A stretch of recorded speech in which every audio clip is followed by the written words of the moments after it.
Start this out. Good morning and welcome to free worship, everybody. Good news, bad news.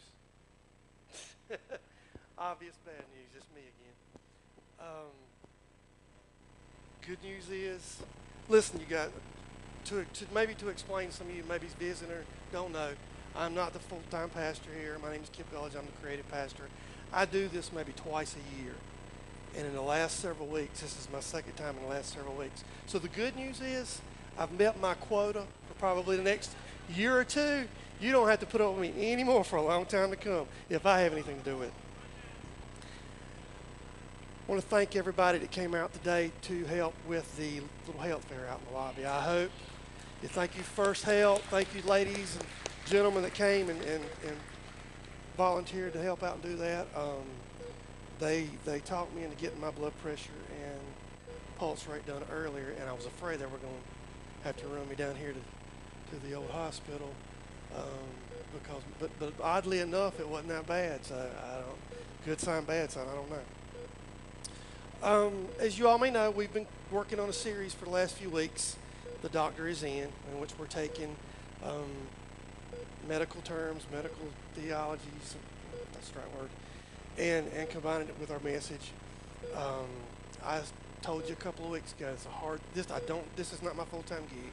So getting up here and trying to come up with a subject matter is hard enough getting a word from the Lord for me. I mean, like I say, this is not something I do all the time. Something to bring to you at least.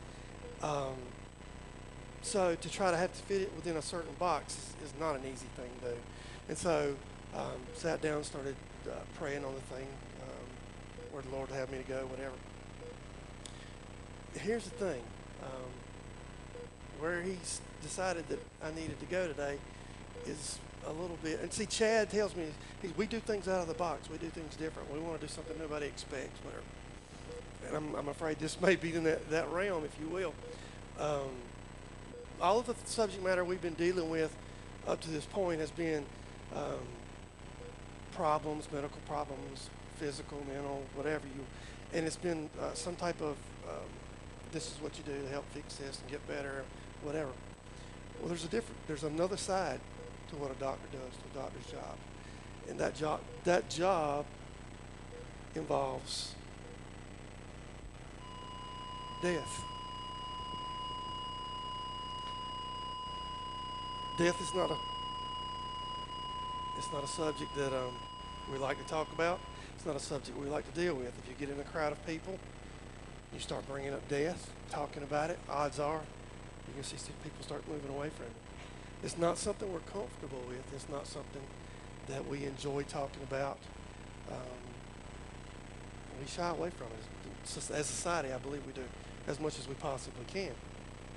I'm going to say something right now that may be some people may have a problem with. I don't know. At least having a problem with it coming from the pulpit. I have a problem with death. I'm uncomfortable talking and dealing with death. Now, why would that be a problem? Well, from the pulpit, people want to hear the preacher get up here and say, we don't belong in this world, and we don't. We're passing through this world. If you're a child of God, you don't belong here. You got another home, and we're working towards that home. So to hear a preacher get up here and say, because you're supposed to be ready to get it right now. But if I'm looking here and I'm being absolutely honest with you, if you know me, I tend to be a little honest. I'm not comfortable dealing with death. I'm not comfortable thinking about leaving the people that I love, the things that I love, the places that I love. It's just hard to think about that if we'll be honest with ourselves. Job referred to death as the king of terrors in the Bible. And it reminds me of a story. There was this preacher. He went in one day and he was just laying it to him one Sunday morning. And he asked the congregation, he said, who wants to go to heaven? And of course everybody raised their hand, except for one guy on the front. And he stopped and said, wait a minute, you don't want to go to heaven? And he says, well, I really do, preacher, but it sounds like you're trying to get a busload to go right now. That's kind of how I feel about it. I want to be there. I'm ready to go. But if the bus pulls up right now, can I say that I'm just ripping and ready to go? So it's an uncomfortable thing for us. I don't think Jesus holds, if we feel that way, I don't think Jesus holds that against us. I think he understands. It's a human characteristic of us to be scared of things we don't understand. One of the things, I'll tell you this, one of the things that I pray for all the time, right consistently, is that the Lord allows me to walk on this earth and be here till I can at least see my children able to take care of themselves. Sometimes at the rate we're going right now, I don't think I'll ever die by asking that. But, they get me for that later. Here's the thing, though. No matter how uncomfortable we are talking about death or whatever, I'm going to let you in on a little secret. Unless Jesus comes while we're alive, everybody in this room will have to die. You will have to give up the ghost. Now, if you get in a crowd of people and you say that, we're talking about it this morning in the church as Christians, but you can ask an atheist, you can ask a Muslim, you can ask a Buddhist, you can ask anybody, and one thing they will all agree on is we have to die. Some see it as an ending. Some see it as a hole in the ground where they cover you up with dirt, blackness, and nothing ever again. Some people see it as a beginning as a new life in a better place. But I can tell you this, what you believe, what you think and what you believe about death will determine how you live. You can speak that you believe there's a God and there's another world beyond this. But if you don't believe it, you're not going to live it. So your actions will speak louder than your words. 1 Corinthians 4:10 says, we always carry the death of Jesus in our bodies so that the life of Jesus may be clearly shown in our bodies. Now you may say the whole process of death and whatever, well, that's just not fair. Why couldn't there have been an easier way to get to heaven? Well, think of it this way. Jesus Christ, the Son of God, came to earth. He put himself to a human body. He put himself to the pain and suffering of death on the cross. Because he put himself through the process that we would have to go through in order to get to heaven. He didn't ask us to do anything that he didn't do himself. And if it's good enough for him, then it's good enough for us. Ecclesiastes 3:2 says, there is a time to be born and there is a time to die. Psalms 116, verse 15 says, precious in the sight of the Lord is the death of his faithful servants. So, whether we like it or not, it's something, barring Jesus coming, death is something we will have to deal with eventually. But we're talking about a physical death right now. There's other types of death. There's also a death that you should, or may, but should deal with while you're on this earth. That's a death to self. Now, I say it should occur because sometimes it doesn't. Even in people who accept Christ, sometimes it doesn't. Matthew 16:24-25 says, then Jesus said to his disciples, if anyone desires to come after me, let him deny himself and take up his cross and follow me. Deny himself. You die to self. What does that mean? That means when you become a part of God's family, you give up the things that you want for yourself and you start seeking the things that God wants for you and God wants for everybody around you. Right now, the pastor would tell you to high-five your neighbor and say, it's not about you.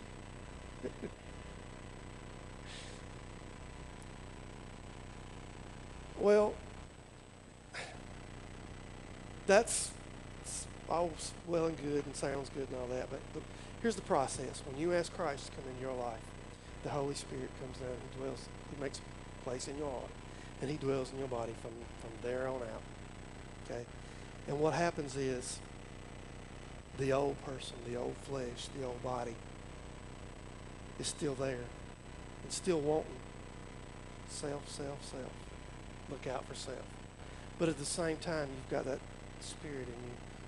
And the whole time that spirit's wanting you to seek God's will and seek for others around you, to take care of others around you. And so a war starts. There's a fight in you. And just a tug of war back and forth and back and forth. And unfortunately, sometimes when the flesh starts winning, we become self-centered. Now, what is self-centered? When I was doing my research and studying this week, I'm going to give credit where credit's due. I came across an illustration, actually Joyce Meyer's, that I thought was incredible and really kind of explains self-centeredness. Self-centeredness is when, okay, think of yourself as a toy. And the devil's got this toy in his hand. And in the other hand, he's got one of these right here. Now, do you guys know what this is? Anybody got a guess? Wind-up key. That's right. Now, for the younger ones in here, a long time ago, toys didn't run off batteries. They had a spring in them, and you put that thing in there, and you crank that spring down until it got tight enough to make the toy move. You know. So anyway, I want you to imagine yourself on a bad day. The devil's got you like a little toy in his hand, and he takes this thing, and he finds a sore spot. He finds a spot that's real tender, that's something that's sensitive on your body, and he finds that spot, and he sticks that key in that spot. And then what he does is he cranks it one good time, and when he cranks it, he leans over, and he whispers in your ear, and he says, "Did you see that?" The preacher just liked their Facebook page, and he never likes your Facebook page. And then he reaches over and he grabs it again, he cranks another time, and he said, "Did you hear that? They cut her microphone up when they cut your microphone up. And she got a solo, and you didn't get a solo." And he sits there and he cranks it again, and he says, "That promotion you've been wanting, you should have got that promotion. That other dude should have got that job. You should have got it." And he'll crank it, and he'll crank it, and he'll crank it. And he finds those sore spots, and he turns it, and he turns it. What happens? The spring gets tighter and tighter, and you get wound up tighter and tighter. And when he lets go of that thing and he pulls it out, the toy does this. "What about me? What about me? What about me?" So that's self-centeredness. Self-centered is when we focus on our desires more than his, and we become more interested in me than we. Now, the sore spots that we just got to talking about.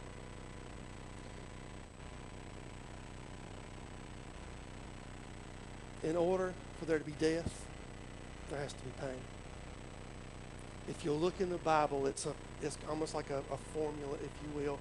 There has to be sowing before there's reaping. There has to be pain in the night before there's joy in the morning. There had to be crucifixion before there could be resurrection. So in order to die to something, there has to be pain. The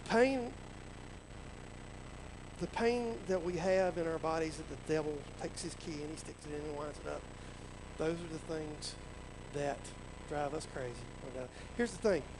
If a spot's dead to you, he can stick that key in it because dead feels nothing. Dead is gone. If he sticks that key in something that's dead and twists it, you get no reaction. It means nothing. If I pull out of here on Monday morning and on the way home, I pass by a local liquor store, I don't all of a sudden have to deal with whether I'm going to run in there and rob that liquor store. Because it's something that's dead in me. It's something that's never been alive, quite frankly. And so the devil can't take that key and jab it in there and start cranking that on me. Now, if I leave here on Monday and I start headed for home, and I get down to Walmart down here where the driveway is, and I'm going 5 miles over speed limit, whatever. But I'm getting it, I'm on my way home. And right when I get to the driveway, somebody whips out right in front of me. And I have to slam on brakes.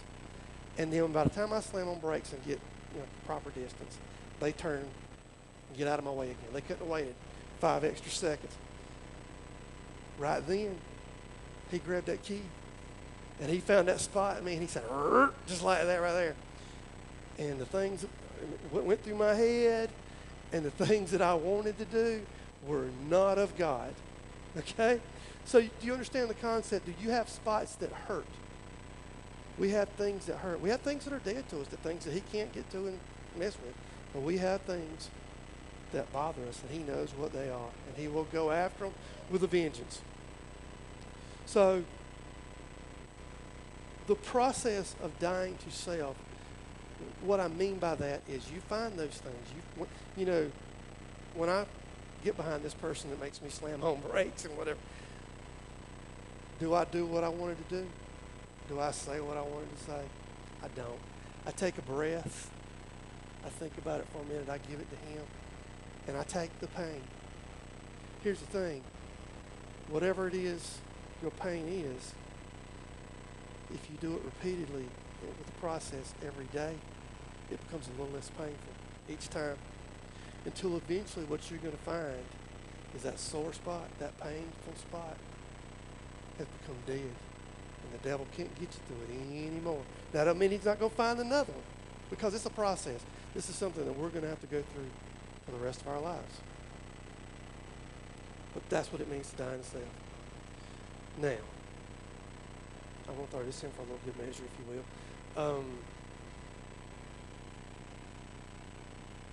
If you're at a church and you're not being fed, I have heard Chad Vick many times say, if you're not being fed here, let us know. We will help you find another church, because you should be fed where you go. You shouldn't be going to church because grandma went there, because your friends go there. I mean, that's all well and good, but if you're not being fed, you don't need to be going to that church. But the flip side of that is, if you can look in your past, if you can pull out a calendar and you can mark all the churches that you've been to and you bounced to, and you bounced all this time because they didn't appreciate me. They didn't do what I asked them to do. I didn't get my way. You might want to get in the mirror and look over your shoulder, because one of these might be stuck in your back, and he might be sitting there just grinding it down on you.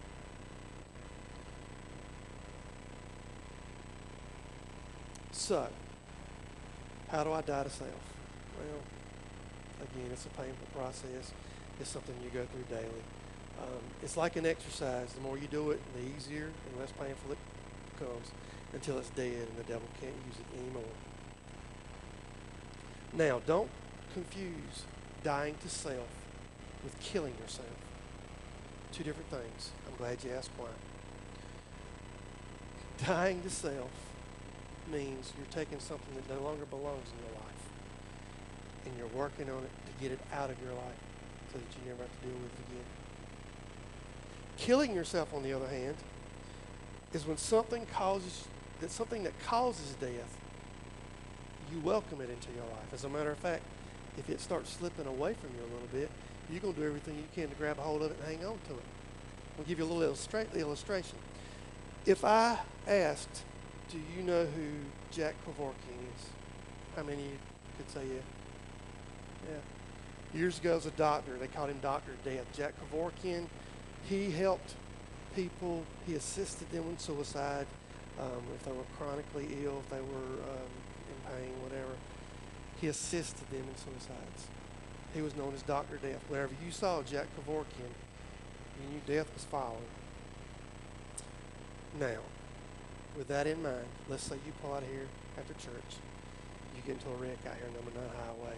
They have to load you up, run you down here to the hospital, and you regain conscious sometime in another room. You're laid in the emergency room, and you look up, and Jack Kevorkian is standing over you with a syringe or something like that, saying, "We're going to take care of you, don't worry." What you going to do? If you can, let me tell you what I'm going to do. If I can, I'm going to jump up off that table, and I'm going to get out of there as quick as I can. I'm going to run and get away from it. If I can't run, I'm at least going to holler for somebody to come help me. Help me, help me, help me. Get this fool away from me. Because where Jack Kevorkian goes, death is following. Believe it. Well, some of us wake up in the mornings, just like gaining our consciousness, wipe our eyes out, and our Jack Kevorkian, if you will, is standing there waiting on us. It might be anger. It might be bitterness. It might be something you can't shake. It might be running with the crowd you don't need to be running with. But that's your Jack Kevorkian. That's your death that's going to kill you if you keep clinging onto it, hanging onto it. And instead of hollering for somebody to come help me or jumping up and taking off and running from it hard as we can, we run up to it every morning and we put our arms around it and say, I missed you. Glad you're back. That's the difference between killing yourself and finding something that is separating you from God and putting death to that. Now, I'm going to say one more thing about death to self, and then we'll move on from there. I'd be willing to bet, I ain't calling their names, I really don't have anybody's name to call out. I'd be willing to bet there's one person, at least one person in this room, that's probably sitting there right now saying, I hope she's listening to this. I hope someone's heard this. Or, I wish so-and-so would have showed up today and heard this. I mean, the reason I say that is because when I was writing this, I could name you some names that was coming to my mind for real. Oh, they going to need to hear this. Probably some of you sitting there thinking it right now. I mean, if we're being honest about it. And the funny thing is, the people who are thinking that and saying that probably right now will be the very ones that will get in the car and will pull out the parking lot to go eat lunch. And the family will decide they want to go eat lunch at one place and they want to go somewhere else, and they're going to run their lips out and pout about it because they didn't get where they wanted to go. But yet they wanted somebody else to say, ooh, they need to hear this. Now, how do I know that? Because if you'll take a microphone back there and put it in my wife right now, she's smiling because she knows what I'm going to say. If you give her a microphone, she'll tell you part of the time I'm the one sitting up in the car pouting when I don't get to eat where I want to eat. So let's just be for real. It happens. We do it. I mean, if that person comes to mind, first of all, we need to just reflect on self before we worry about anybody else.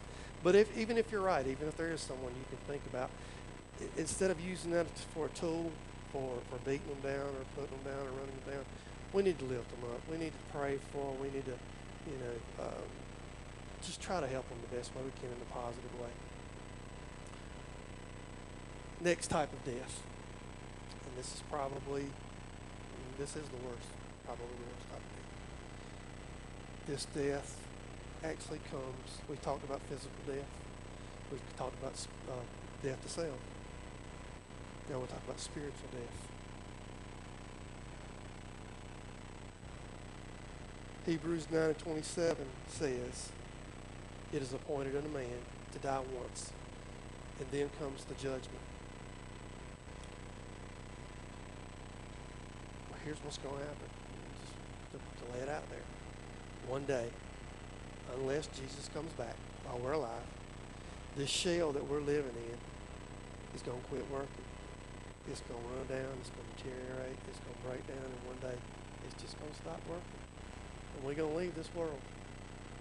And when we leave this world, we're going to find ourselves standing at the throne of God. And there will be a judgment. Now, I know everybody's got their own idea of judgment and whatnot, but in my mind, I see a big movie screen. And what's going to happen is every minute of every second of my life is going to play on that movie screen.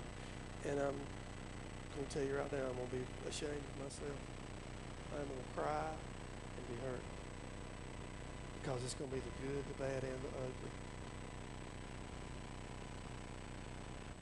But what's important to know is when the end, or however it ends, the tape rolls or whatever, when it ends, the important thing is two things are going to happen. Jesus Christ is going to be sitting on the right hand of the Father. He's going to look at God, and he's going to look at me, and he's going to say, I know it wasn't pretty. We watched it. But he's one of mine. I died for him.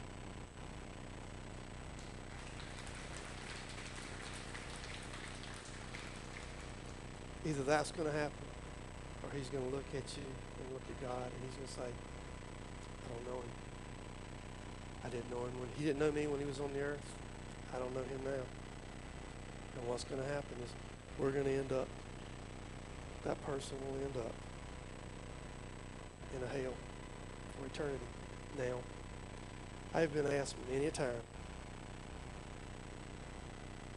why don't you preach a good hell, fire, and brimstone message? Come up here. Tell everybody how hot hell is and how it stinks and smokes and the torment. The Bible's very clear. Honestly, we don't make a conscious decision to preach hell or not preach hell. I'll be honest with you, sometimes the world beats us up so bad that it's nice to get a positive message. But the Bible is very clear on hell and how the flame, how hot it is. It stinks of sulfur and smoke. It's torment, it's pain, it's misery. It's all in the Bible. And, we'll be glad to show you where it's at. But I'm going to tell you something that scares me a lot worse than that, if that makes sense at all.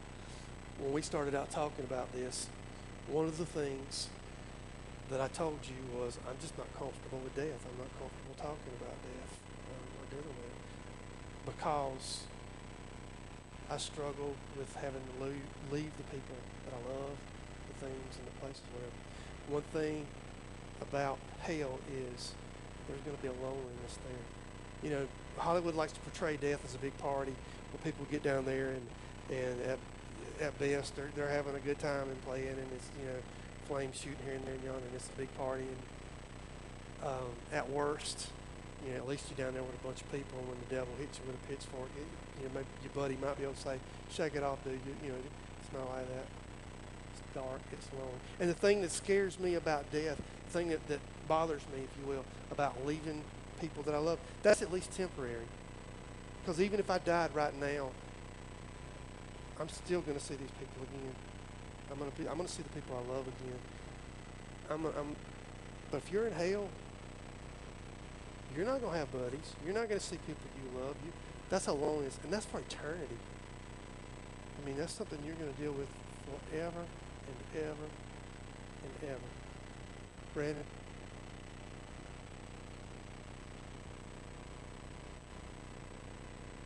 I always like to close it out with a little story.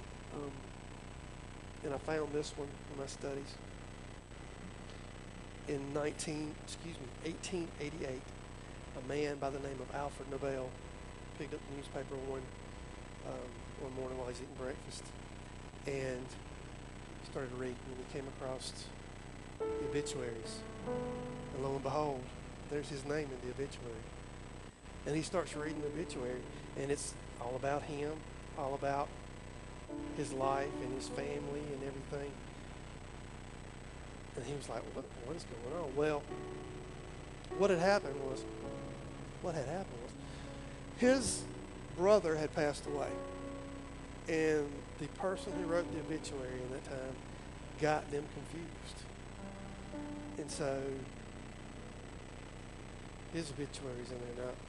Albert was the inventor of dynamite, and he was known as the Dynamite King. And the article that they wrote about him told about all the destruction and all this destruction and everything that had come from his invention. He had made a bunch of money off of it, all this stuff. He might have found that funny. Well, this is irony. Let me call him and tell him that. But it bothered him. It bothered him really, really bad, because he got to see how the world saw him and how his legacy would be left when he left. And he didn't like what he saw.